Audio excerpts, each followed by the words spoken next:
Good afternoon, everyone. My name is Michelle Teo, and I'm the Executive Director at the Middle East Institute. I want to welcome all of you to the Institute on this very, very rainy Wednesday. I really appreciate the audience that we've got here today. Let me begin by first introducing my colleague, Dr. Jean-Loup Samaan, who is a Senior Research Fellow at this Institute. I'll then go on to talk a little bit about the book, before I exercise my moderator rights and ask Jean-Loup 5 questions that essentially cover the book and gives him an opportunity to talk a little bit about the book that he has written and some of his perspectives. So let me start by introducing Jean-Loup. He's a Senior Research Fellow here, and he holds a PhD in Political Science from the University of Paris, Panthéon-Sorbonne. His area of research includes Middle Eastern security affairs, in particular the reforms of Gulf armed forces, Israel's evolving military strategy, and the evolution of non-state warfare in the region.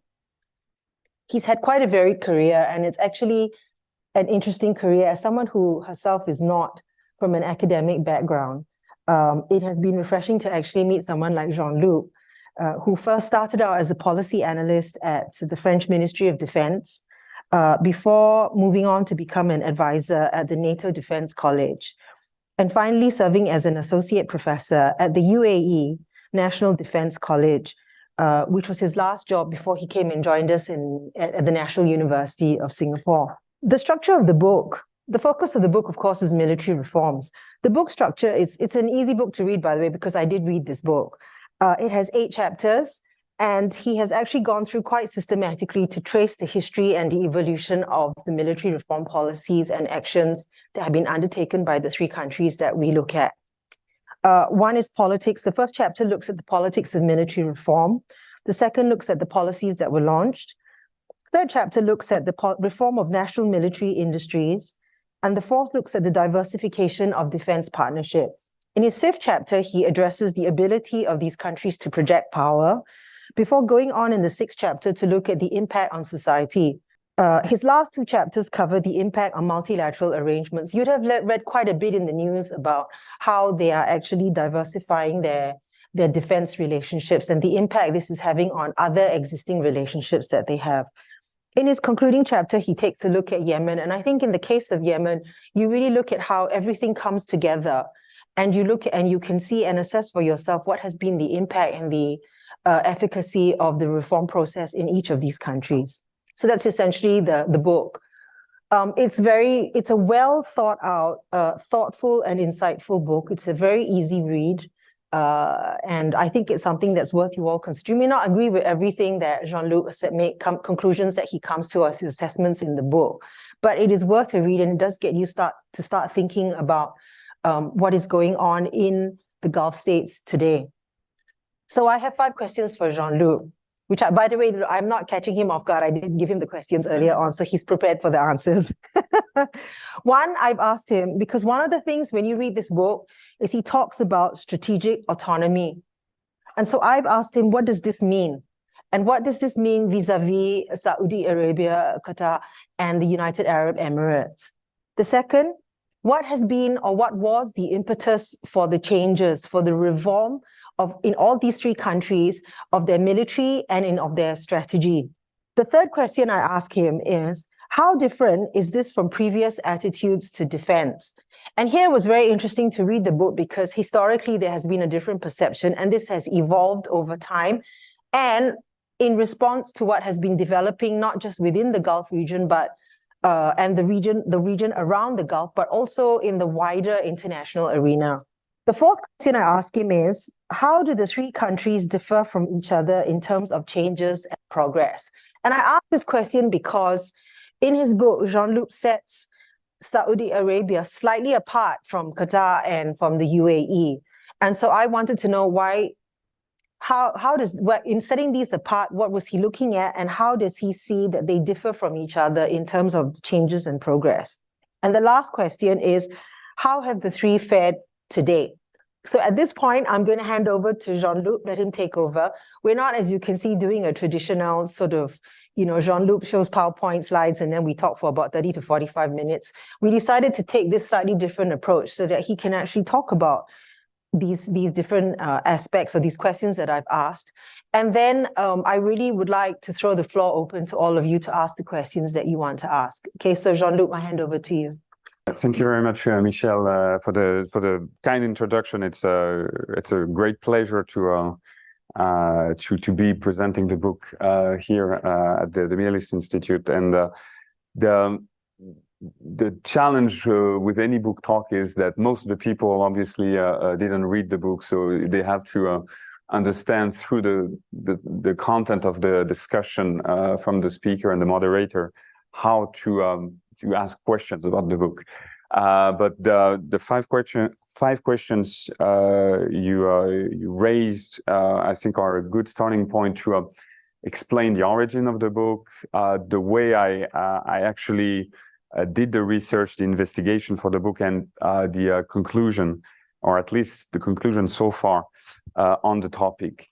And strategic autonomy, the concept of strategic autonomy, is the perfect way to look at the topic from the beginning, because the reason why I started looking at this topic, at the military strategies in the Gulf, that started more or less 10 years ago.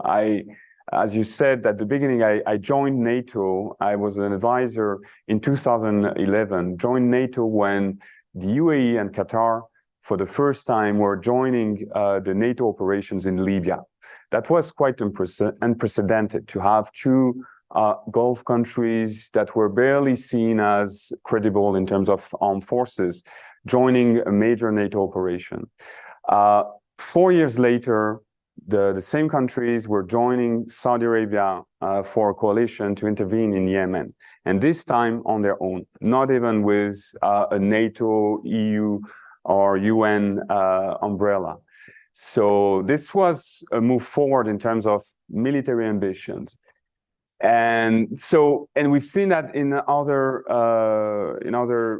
places, the contribution, for instance, of a country like the UAE for the early phases of the coalition against the Islamic State.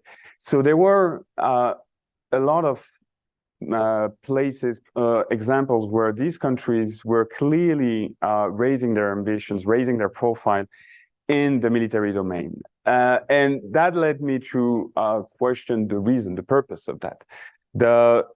The idea of strategic autonomy is not something that started in the Gulf, but this is a concept that emerged actually during the Cold War, that we saw in Asia, in Latin America, but that grew or came back in earnest in the last decade, mostly in Europe, and now also in the Gulf. The reason for that was that countries that were heavily relying on the US for their security started wondering what happens if the US leaves. That was in the Gulf a great concern starting in the Obama years, and that increased after that with Trump and the new transactional approach of US commitments to the region. So as a result, these countries started thinking we need to increase our own agency to be able to decide on our foreign policy on our own terms. And the most concrete way you translate that is at the military level. The Gulf states had already a lot of economic resources thanks to their oil, gas, energy resources. But before that, in terms of military, this was quite modest. So in the last 10 years, suddenly there was a major push for translating that idea of strategic autonomy at the military level. That took several aspects, and the book details each of these aspects. So the governance of the military, trying to make the armed forces more efficient, more rationalized, the military training and education with a lot of reforms in that domain, defense industry with the idea of building or investing into local defense industries. The idea that these countries, for the most part, until today, rely heavily, if not only, on Western and in particular US military platforms, whether we're talking about fighter jets, naval ships, or ground vehicles. So they are trying as much as possible now to localize their defense industry with this idea again that this is the way to decrease your dependence on external security providers. So this leads to your second question, why this impetus, this motivation for strategic autonomy. I briefly mentioned the US factor, the fact that this started in the late 2000s and the last decade, the 2010s, with the Obama administration. The idea that the US was more reluctant to engage, to invest into the security of the Middle East. But in addition to that, these three countries, so the UAE, Saudi Arabia, and Qatar, also increased their ambitions after the so-called Arab Spring. So 2011, if you remember, we have a wave of revolutions in several countries. And the Gulf states, these three Gulf states decided also to project their own agenda in this crisis. So we saw them getting involved financially, militarily, diplomatically in each of these crises. So we saw that in Libya, we saw that in Syria, we saw that also in Egypt, and we see that until today also in Tunisia. So there was the combination, let's say, of regional development, the fact that Arab countries were facing revolutions, the fact that the previous center of Arab politics, which was considered to be Egypt and the Levant, migrated to the Gulf, making these countries the center of Arab politics, and the global level with this idea of the US decline, or at least US growing disinterest with Middle Eastern affairs. How different is it then from the past? And something that I explain in the book is that this is not the first time that Gulf states talk about military reforms. And these are countries that have been spending a lot on armed forces even before the 2010s. So actually the first major surge of defense expenditures in the region was in the 90s after the invasion of Kuwait, when those countries considered they needed to invest much more on their defense. The difference this time is, I would say, that in the past, there were two things. First, the central assumption was that the US was the main and only security provider to the region. Not the exactly only, there was also British and French security agreements for those countries. But at the end of the day, they considered that the US was the primary security provider. And as the result, development of the military forces was not seen as, in a way, driving the biggest priority for national security. In a normal environment, when you invest in your armed forces, this is first and foremost about your own security. The reason why you build armed forces, in theory, is to protect your territory. In the case of the Gulf states, they considered that their security had to be tied to the US, that this was a security interest of the US to have the Gulf stability. So that was the reason, after the growing reluctance of the US to intervene in the region, that they consider we can no longer work this way. That's a first element. The second element is that for a long time, there was suspicion from the ruling families vis-a-vis the armed forces.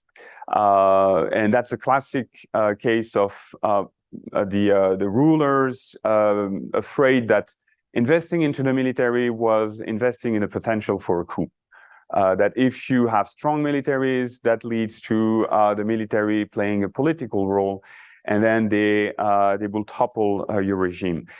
And there was some historical basis for that. In the 50s, Saudi Arabia faced its own failed attempt of a coup, and that played a role in a long tradition of Saudi suspicion vis-a-vis the armed forces.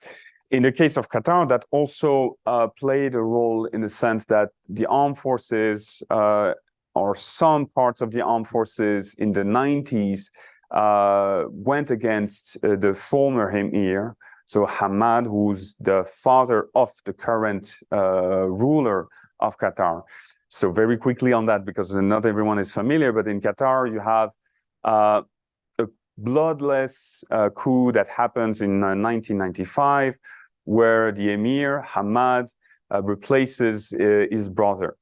As a result, you have some parts of the military that tries to remove Hamad, the new ruler, from power. They fail, but as a result, Hamad, who stays in power between 1995 and 2013, when he's replaced by his son, who's on the picture with the suit.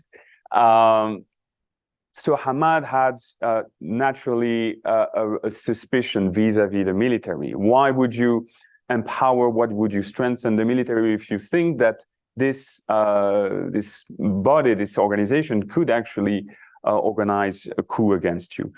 This is less the case at the moment. The military now has been more the agent of the ruler rather than the competitor to the ruler. So that's why it's different now from the past. The fourth question with regards to the three countries, and that's the challenge. I wanted to look at three countries. I didn't want to have a monograph on one or two countries. And I thought that these are the three countries, Saudi Arabia, UAE, and Qatar, that have been the most ambitious in the last 10 years in terms of foreign policy, and which have been, in a way, the most vocal about this ambition regarding strategic autonomy. Now, the fact that they have, let's say, this similar ambition doesn't mean that they had similar strategies. From the beginning, the first reality check is the difference in terms of the geography, demography, the economy of these three countries. There's one big regional power here, which is Saudi Arabia. And any discussion on Gulf states or Gulf politics should always keep that in mind, that we have a tendency to look at these states as if they were on par. But you have Saudi Arabia, which is the regional powerhouse, and at a much lower level, these other states. That doesn't mean that Saudi Arabia is the most advanced country in the region when it comes to the military reform. The country that has been the first to implement these reforms was and is until today the UAE. So, and one of the main reasons probably is the fact that you have Mohammed bin Zayed, who's on the left on the picture. So Mohammed bin Zayed, who's now the president of the United Arab Emirates, who's first and foremost from the ruling family of Abu Dhabi, but also has a military background and spent the first decades of his career in the military. So arguably, from the three leaders here, he's the one with the most advanced military experience. And the UAE military reform started earlier in the late 2000s, and as a result, if you look at let's say military education, military industry, military readiness, they are more advanced than the others. Saudi Arabia is, I would say, in the second position. it would be unfair in a sense to say that Saudi Arabia is slower, given the fact that Saudi Arabia is much bigger. The UAE forces represent roughly 60,000 troops. Saudi Arabia has about 260,000 troops. So any reform that size is always going to be more challenging. In addition to that, the geography, the social fabric of Saudi Arabia is much more challenging. So Saudi Arabia started these reforms in 2016, in 2015, 2016, and these were closely associated with the rise of Mohammed bin Salman. Mohammed bin Salman, contrary to Mohammed bin Zayed, doesn't have a military background, but when his father became the king and appointed his son, MBS, deputy crown prince, he gave him the portfolio of military affairs. 2 months after becoming the defense minister of Saudi Arabia, Mohammed bin Salman launched the operation in Yemen. So keep in mind that this is a new prince, a deputy crown prince that becomes defense minister, doesn't really have military experience, and launches the most ambitious intervention possible for his country just 2 months after that. In the meantime, he also launched reforms in terms of governance, of the joint command of the Saudi armed forces, military education, defense industry, and so on. This is, like a lot of reforms in Saudi Arabia, a major move with a lot of ambitions in terms of the scale. It's hard to assess how far they can go, definitely not as far as what they announced. But again, if we keep in mind the fact that this is a big country and with a lot of reforms being launched at the same time, it should be considered as very significant. Finally, Qatar would be in the third position. First, because, as I mentioned, the previous ruler of Qatar, Hamad, wasn't really versed into military affairs. So until 2013, there wasn't a very serious military culture in Qatar. It's only with the rise of his son, so Tamim, who becomes the emir in 2013, and who had previously military background, although he was quite young. I think he became the emir and he was 30 or 31, so a short military experience. But still, he very quickly launched all the military reforms, military education with new military colleges, the defense industry, the reform of the Ministry of Defense.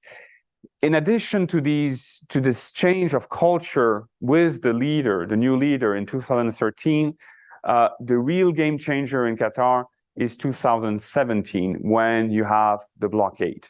So 2017, 5th June of 2017, Qatar finds itself contained by its neighbors. You have Saudi Arabia, Bahrain, UAE that decide to close their airspace and maritime space to Qatar. So, and in the days following the announcement of the blockade, you have also strong fears in Doha that this will be followed by an invasion, that this will be followed by a military intervention from Saudi Arabia to Qatar. And that played a major role in the Qatari strategic mindset. That's a clear shift in the way Qataris talk about strategic autonomy. One of the first decisions that they made after that was a frenzy of new military orders. They ordered in the months after that Typhoon fighter jets from the British, Rafale fighter jets from the French, and the same thing from the Americans. So suddenly they considered that they needed to invest much more in their military institutions.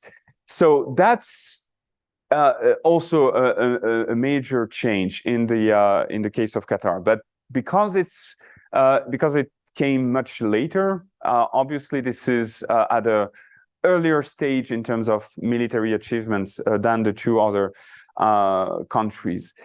Now, this leads to your final question, the current state of those reforms. And as I said, these are very ambitious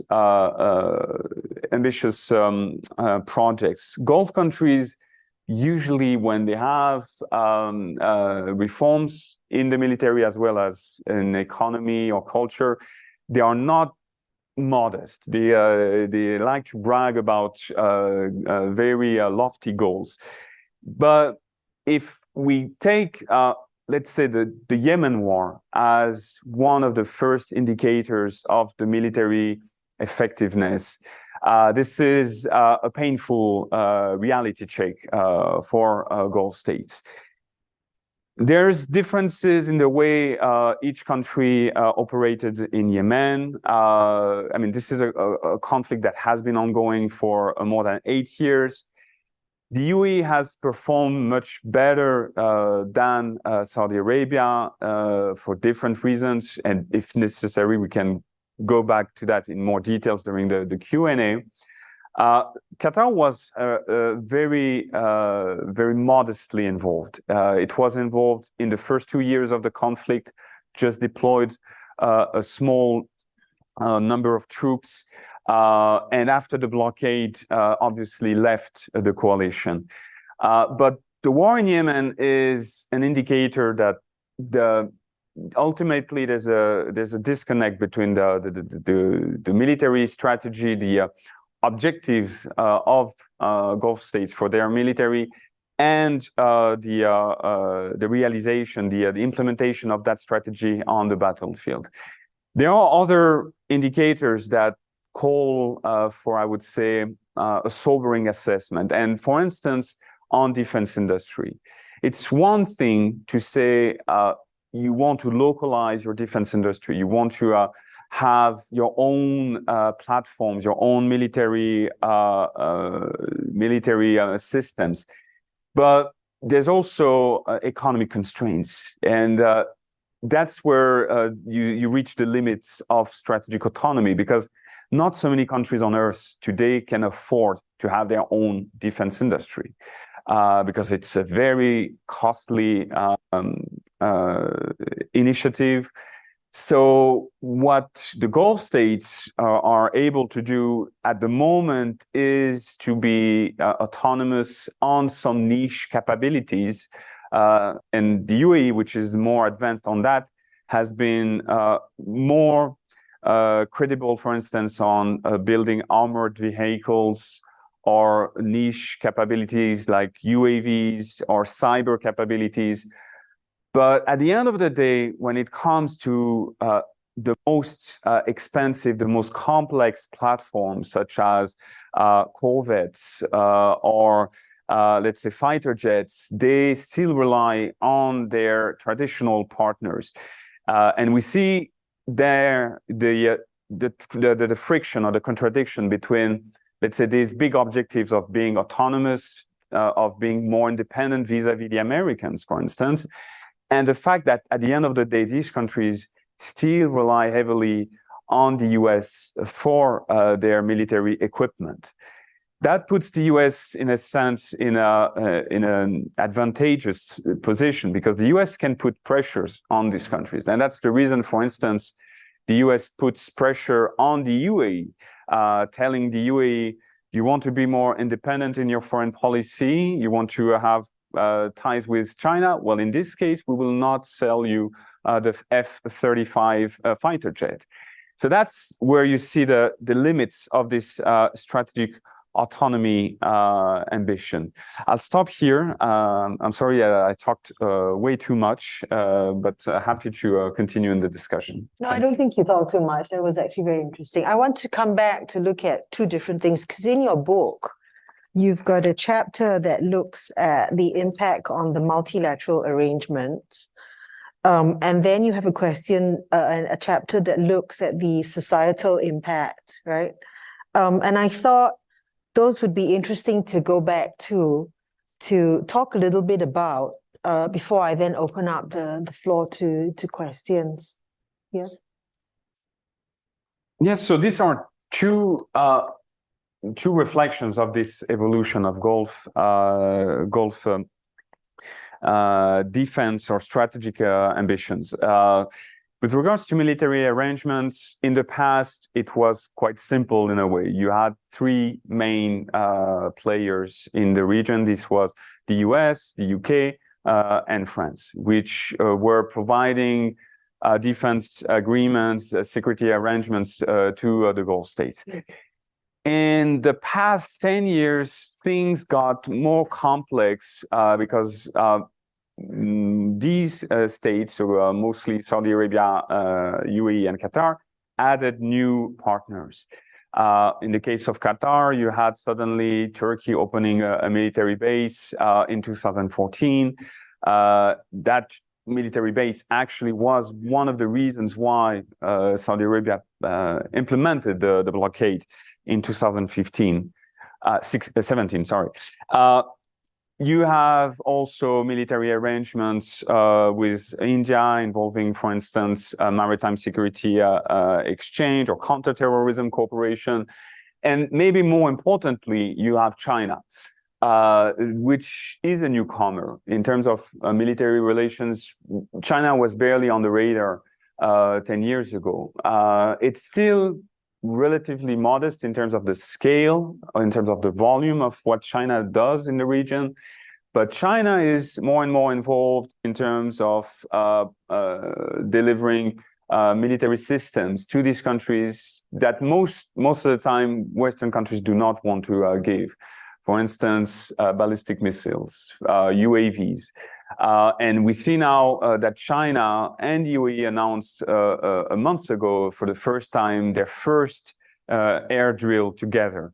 This is, again, something that we would not have seen 10 years ago. And that indicates, I would say, a new level of confidence that they consider, especially here the UAE, that they can have military arrangements with any other country, not just the US, but that they are diversifying as much as possible. The other aspect, the social aspect, is a very interesting one. And because one of the consequences of this ambition was also to introduce national service. Qatar and the UAE introduced national service in 2013. Saudi Arabia discussed it, but didn't go further. So at the moment, you don't have national service in Saudi Arabia. But the fact that UAE and Qatar introduced national service changed also the way those countries consider the relationship between, let's say, the citizens and the armed forces. Because in the past, there was this perception that the citizens were there mostly to be customers of the state, enjoying the high level of subsidies of the state without any retribution. Here you have a situation where suddenly the young Emiratis, the young Qataris are ordered to go through this process of the national service, which will, because this is still an ongoing effort, I think it's a generational evolution that we will see, will change their mindset on military affairs. This is important because it's not just a theoretical commitment. In the case of the UAE, we're talking about a country that lost more than 100 soldiers in Yemen. For a country that represents about 1 million citizens, it's significant. If you're in Abu Dhabi, a lot of the people knew families that knew members that were killed in action. So that's also something that changed, the new proximity with the military. And in the case of the UAE, they introduced what they call Martyrs' Day, which is one day, just the day before the National Day, which is dedicated to the memory of their soldiers that were killed on the battlefield. And that's also something that was part of this momentum of changing the relation between society and the military. One thing which I discuss in the book that can be seen as an issue is, does this lead to militarism? Does this lead to a militaristic society where the society as a whole and also the government consider that military solutions are the primary option for any foreign policy? This is something that I think is a significant concern for any country that goes through this process. And in particular, at the moment, at the moment we have actually a rather regional stability, peaceful environment. But if you have tensions like we saw with the blockade of Qatar coming back, this could turn societies in a more militaristic behavior or attitude towards foreign policy issues. So that's a big question, I think, for the coming years in the region. Okay, let me see if are there any questions? I'd like to open this out to the floor now. Yes, could you introduce yourself as well, please? I'm Paco, a visiting fellow from RSIS. Okay. Thank you very much for a very nice. I had a question. You mentioned foreign involvement and foreign intervention in Yemen. So I have two questions regarding two other Arab countries, mainly Syria and Libya. So I know it's very complicated geopolitical context for the country. Probably we won't have enough time to definitely answer. But so Syria, from my understanding, the three countries were very active in the previous years against the Assad government. And from what I've seen recently now, Assad is no more persona non grata in the Gulf. So maybe if you could elaborate a few details on this. And in Libya, it's very complex, but from what I understand, Saudi Arabia and Abu Dhabi's position would not be aligned. They would probably be rivals in Libya. Yeah, so the two conflicts in the two civil wars in Libya and Syria, I actually cover that in the book in the sense of the proxy war, how Gulf states also got more and more involved in proxy war in the region. In the case of Syria, starting and say in 2000, in the end of the first year of the conflict, so 2011, the most active players on the Gulf side were Saudi Arabia and Qatar, trying to shape the opposition to the Assad regime. Qatar went probably the furthest because it actually played a role in removing the Assad regime from the Arab League. And that's the reason why Qatar has been the most reluctant to restore its ties with the Assad regime. Syria, as well as Libya, became actually one of the reasons why you had the blockade, because progressively Saudi Arabia perceived that Qatar was sponsoring, supporting mostly Syrian factions that were close to the Muslim Brotherhood or to Al-Qaeda, such as Jabhat al-Nusra. So without getting into all the details, that was the first phase where they were supporting the opposition to the Assad regime, but they were not supporting always the same groups. UAE was also supporting, but much less, and it de-invested or disengaged from the Syrian file earlier than the others. So that actually explains why UAE very quickly restored its own ties with Assad as soon as, I think, 2018, 2019, keeping in mind the fact that the family of Assad was actually all along living in Dubai. So they hosted the family, his sister and a lot of the relatives were living in UAE during the conflict. So after, I would say, 2016, those countries, most of them, they just disengaged because they consider that investing on the opposition was a waste of energy, waste of resources. So for a few years, you have a situation which was in limbo, where the opposition was no longer provided with support, and at the same time, Gulf countries were step by step getting closer or welcoming back Assad. So now you have a situation where those countries restore ties with Assad. In the most remarkable step with that was Assad going back to the Arab League. He will be, or he might be coming to the COP in the UAE in November. But that comes at a time where you have suddenly new demonstrations in Syria. So things may evolve in the coming weeks on this. With regards to Libya, this is also a situation where there was heavy involvement in past years. And then because that failed, the UAE in particular disengaged or reduced its support. So to make it short, in Libya, you had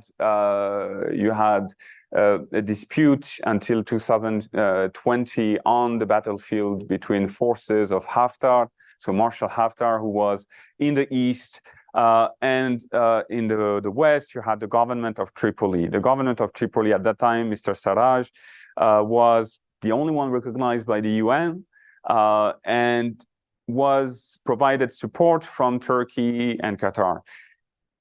The UAE had a rational, a logic, which was this government is influenced, hijacked by the Muslim Brotherhood, and they considered that Haftar was the strong man that would be able to defeat the Muslim Brotherhood.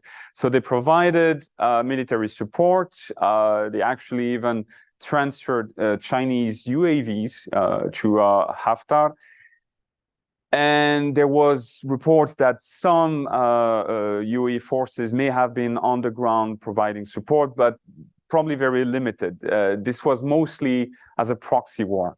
That failed in 2020 because Haftar launched a major offensive on Tripoli that was stopped because of Turkey's involvement. Turkey then deployed its own troops against Haftar. And since then, there has been, I mean, this is a very volatile environment. They are supposed to have a reconciliation process, but this is still failing until today. But since then, the UAE has reduced a lot its involvement in Libya. Also because there was, at that time, a realization in the UAE that this was damaging its public image. That a lot of the media coverage on the UAE at the time was on its involvement in Libya, its involvement in Yemen, and the UAE at the time wanted to restore its public image, so reduced its involvement in these proxy wars. So I hope I gave you the very short answer. Other questions? Oh, yes, go ahead. Hi, hello. I'm Mike Hellman. I'm in the School of Computing. My question is, a part of the aftermath of the JCPOA and with historical consideration of the Israeli Begin Doctrine, what do you see as the role of nuclear technology development in the Gulf as part of their future view of strategic autonomy? You're talking about nuclear military okay. Well, at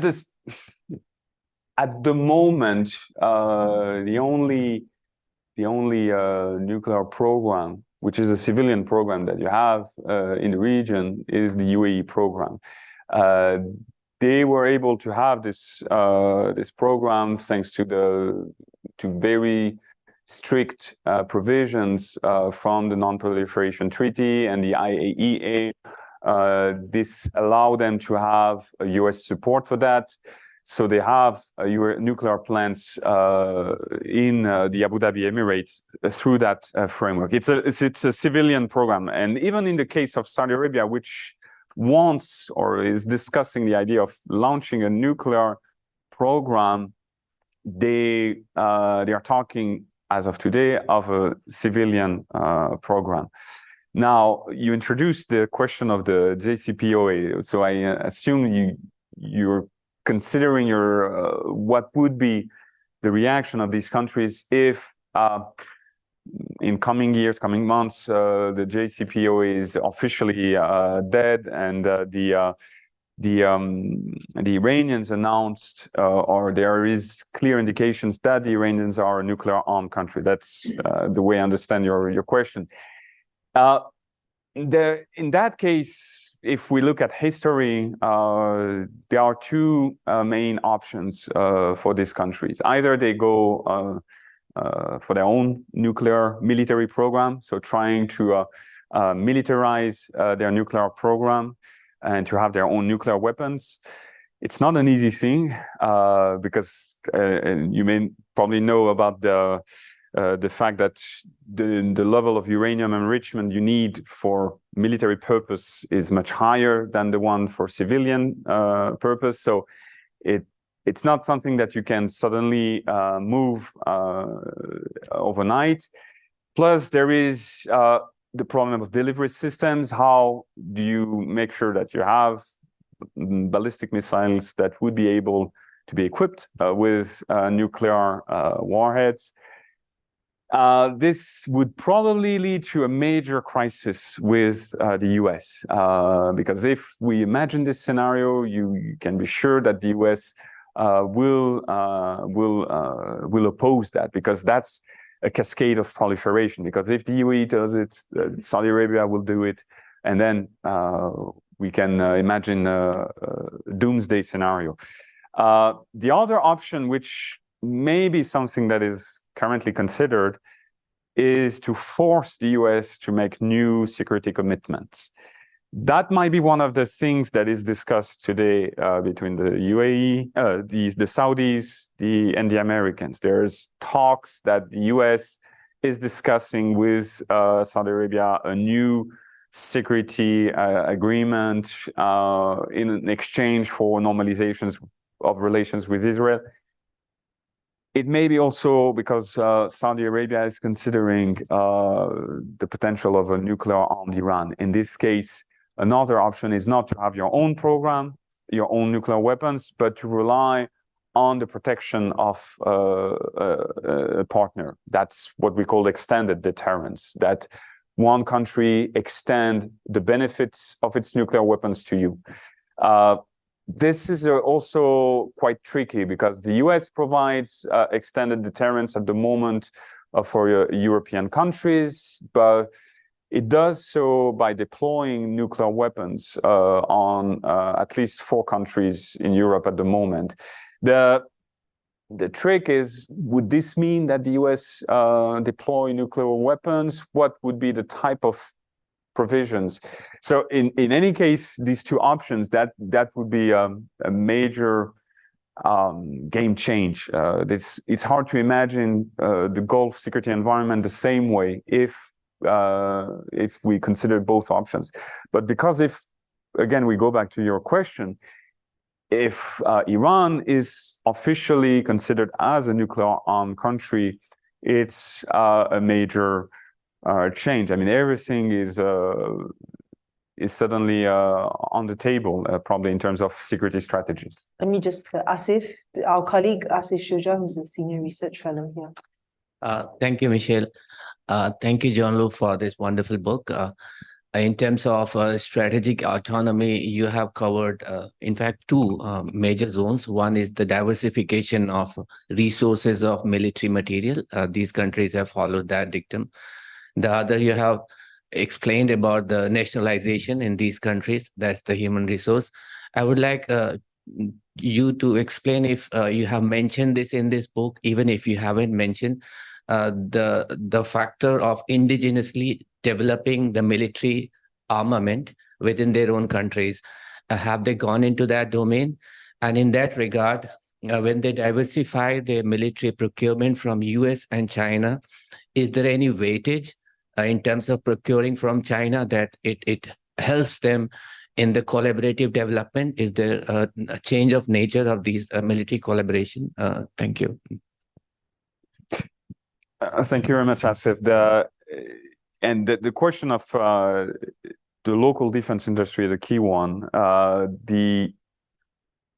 So they are, in particular, Saudi Arabia and UAE are investing into their own military factories, trying to have their own local products. The UAE, as I said, is the most advanced one on this. So the UAE, for instance, the UAE Navy relies for its corvettes on an Abu Dhabi-based company.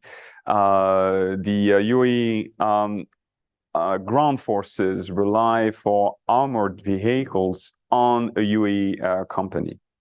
So in some domains, they are able to be self-sufficient.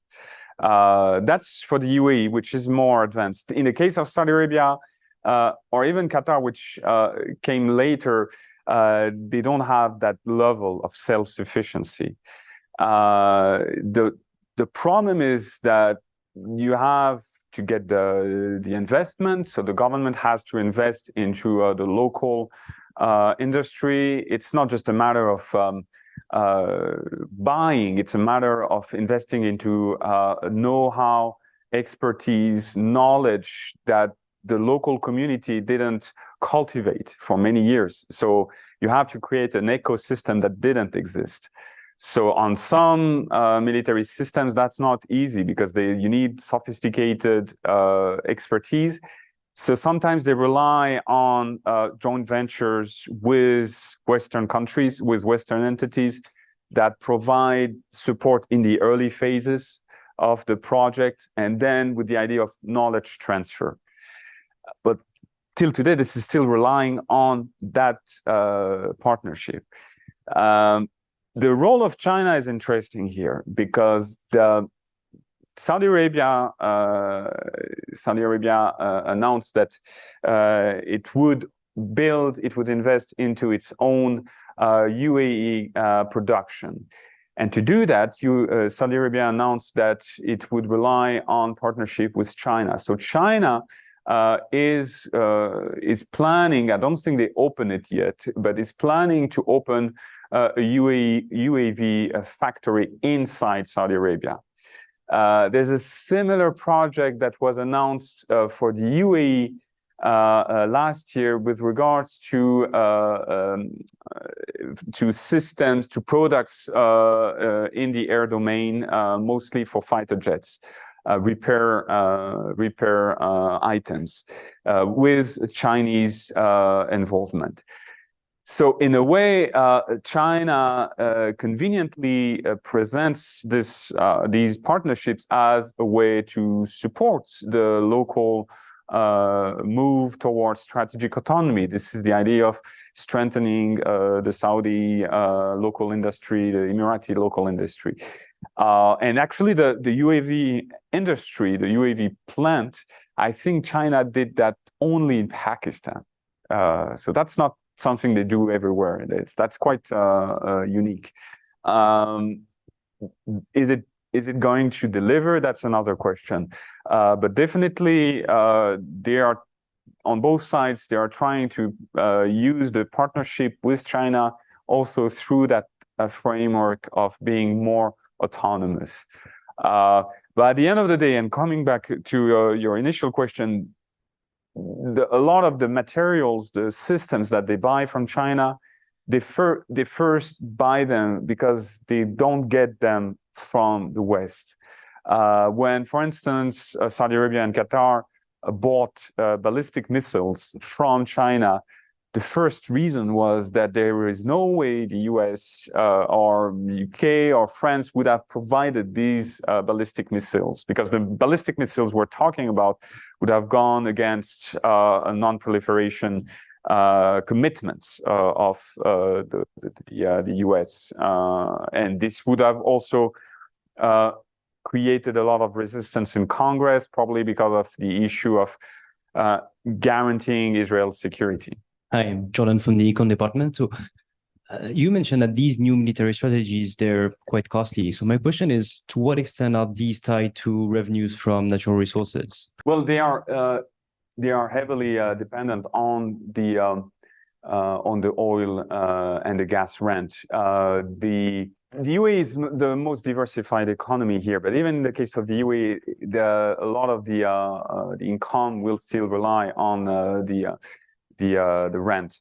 So in the last years, we've seen two trends. Initially, if we had this discussion in the middle of the pandemic, there were indications that defense expenditures would be reduced severely, because there was the fact that there was a huge drop in terms of the rent, in terms of the income, the public income.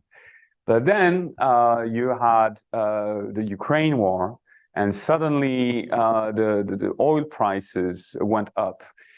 We consider that the governments of Gulf states can have a fiscal balance when they have a barrel that is about $40 or $60 per day. The current price, I think I checked this morning, is about 87. So at the moment they are in very good shape, and that explains why there isn't a concern for those reforms. In general, I mean, because you can see that in other domains where they are launching a lot of reforms or investments because of this rent.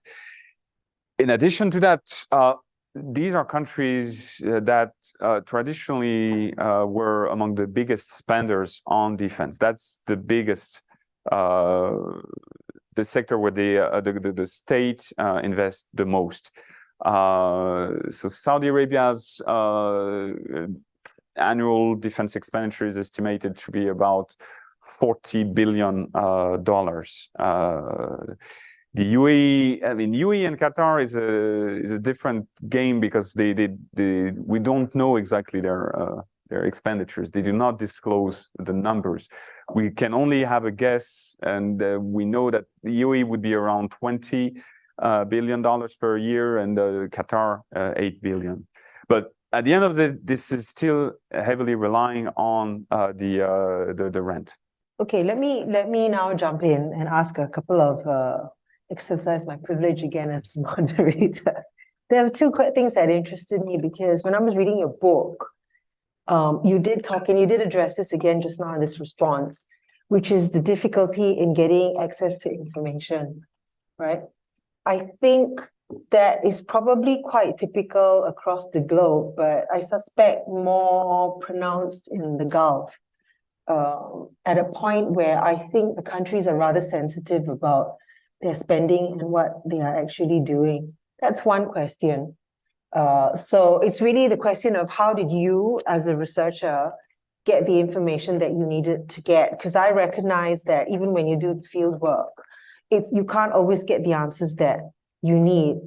For various reasons, people are not going to respond. It'd be typical, like if you talk to people from our defense ministry here, they will tell you what you could probably get in public sources, and they don't tell you much else. They give you an answer that's a non-answer, and you don't blame them because, you know, this has got to do with your country's security. So it's, how did you get the information that you got? Because I found quite a bit in the book. Very interesting. The second is, your last chapter was about Yemen, right? And I wonder if you could talk a little bit more about that, because I think in talking about Yemen as sort of a case study, so to speak, right, you're really talking about how the different strategies and approaches taken by each of these countries, some of the limitations were shown up in Yemen. Some of the, maybe what I would call the lack of experience, also showed up in Yemen. This is not to say that I'm being critical about the countries. It's just a reality that when you start to develop your armed forces, it's an evolving process, and it's a continual process. And you see this in armed militaries across the globe. that it's a constantly evolving process, and that there are different technologies that keep coming up that force you to change. But I think in the case of Yemen with these three countries, it was really at a much more, it's probably at a more what I would call intermediate level, where the concerns that they have are maybe not the same concerns that more developed militaries might have.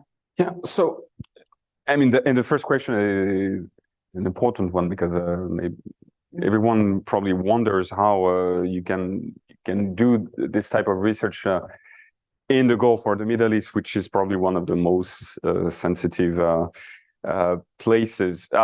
And from the beginning in the book, and also in the discussions, I explained that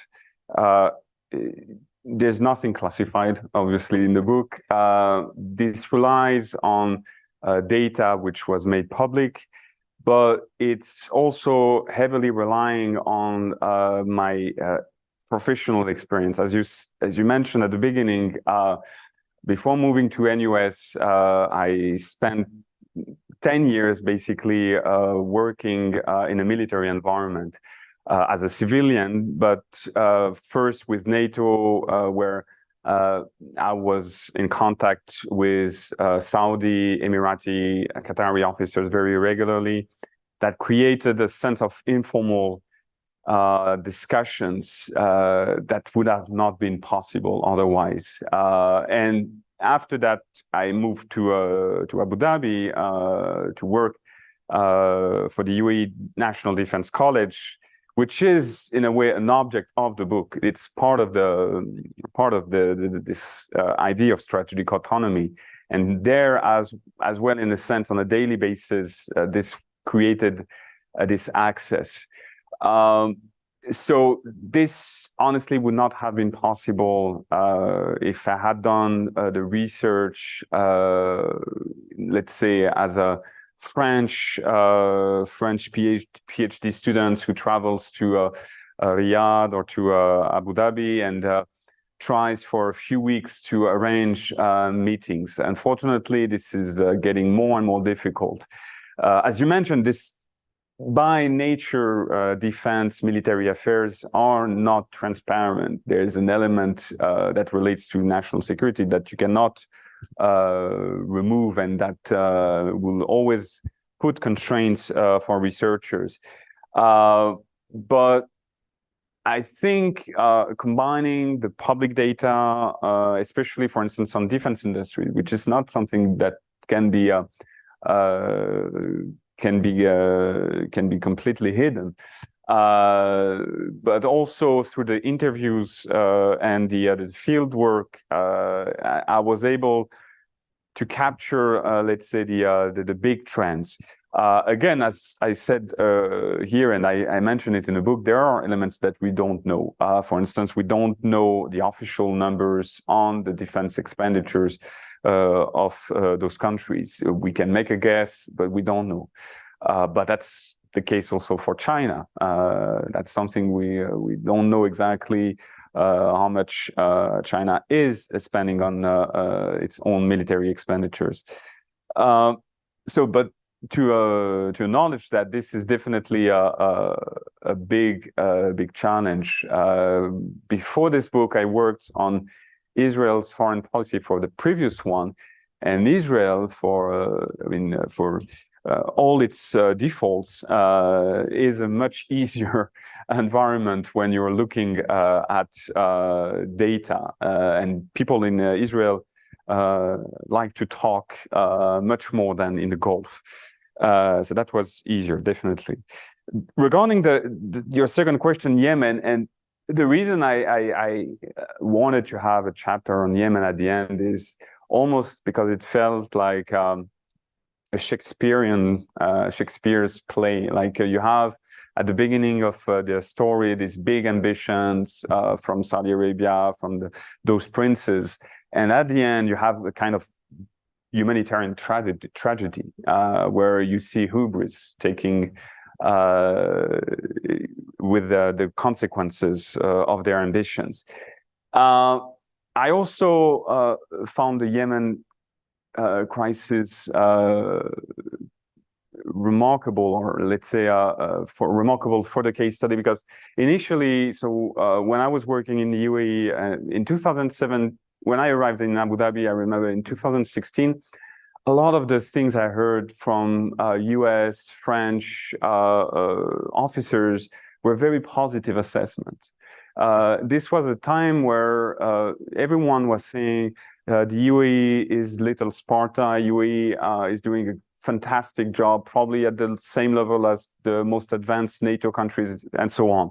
So a lot of upbeat assessments that suddenly turned sour when the humanitarian casualties increased, and when we all realized that the Gulf countries were not able to solve the Yemen war on the battlefield, because from the beginning the objectives were too ambitious. One quote which I loved is from an Australian general, Mike Hindmarsh, who's commander. Is a former Australian Special Forces commander who moved to the UAE and is in charge of the UAE Presidential Guard. And he went on record explaining that Yemen was the Vietnam of the Gulf states. And I think it's a perfect analogy because in some ways the Gulf states lost their innocence in Yemen. I mean innocence in the sense that they had not been involved militarily before with that type of operation. They realized the extreme difficulty of intervening in a foreign country for many reasons. The public cost in terms of the public relations, how this damaged their image internationally. And it's also interesting for the analogy because after Vietnam, the US military went through a soul-searching moment where it was about what would be the next doctrine, what would be the next strategy. Is the US doomed to fail? That was a huge self-reflecting moment for the US society as well as the US armed forces. And I think the biggest unknown now, especially for Saudi Arabia and UAE, is will they have this self-reflecting moment, this soul-searching moment where they consider Yemen, they look at Yemen with open eyes and try, even if it's a very painful process, to go through the lessons learned process that will be necessary if they want to go ahead with their military reforms. Thank you. Any other? Yes, Aisha. Congratulations again, Jean-Loup, on the book, and thank you very much for a brief overview. I didn't read the book, and also I don't have a background on defense, but your talk was so informative. I'm going to build on the point on the dependence on the oil revenue for the Gulf countries. So I know like your book is assessing the current situation, but my question is more of the long term. You know, the economies of the Gulf rely heavily on the oil revenues. And there are too many concerns, including the fluctuations in the oil prices, but long run also climate change also playing a role. So it could be a factor also to reduce the demand for the oil in the region. So, and the Gulf countries do understand the importance of the economic diversification. So my question is, what do you think may be the best strategy of reform for the Gulf countries to ensure long-term, you know, national and regional security? Well, what would be the best solution for their military reforms, or more generally for their national security interests? Okay, because that's, let's say that it's a bit different in the sense that if they have huge ambitions like self-sufficiency, it has a cost. So let's say that if these countries want to be more independent in their foreign policy agenda and want to create more distance or from the US, they have to invest into these capabilities. Typically on defense industry, they have to. The interesting argument I heard, and that you can see actually in their vision documents, Saudi vision or the UAE vision, is that the investment on the local defense industry is also part of the diversification of the economy, that this will also prepare the post-oil era. I'm not entirely convinced by that argument. First, because as I said, it's a very expensive initiative. I mean, to invest in your own industry, and the return on investment is not guaranteed. Plus, at the end of the day, still rely on public customer. The customer of those systems is the government. The UAE has ambitions to export. So they argue that, for instance, the Corvettes that they build, they can now sell them to other countries, and that could create return on investment. But we have to see if that can really deliver. So your question is challenging, because if they want to be more ambitious, they have to invest more, and this may create friction with their level of income in coming years. You may have a different view and consider that they should be more realistic.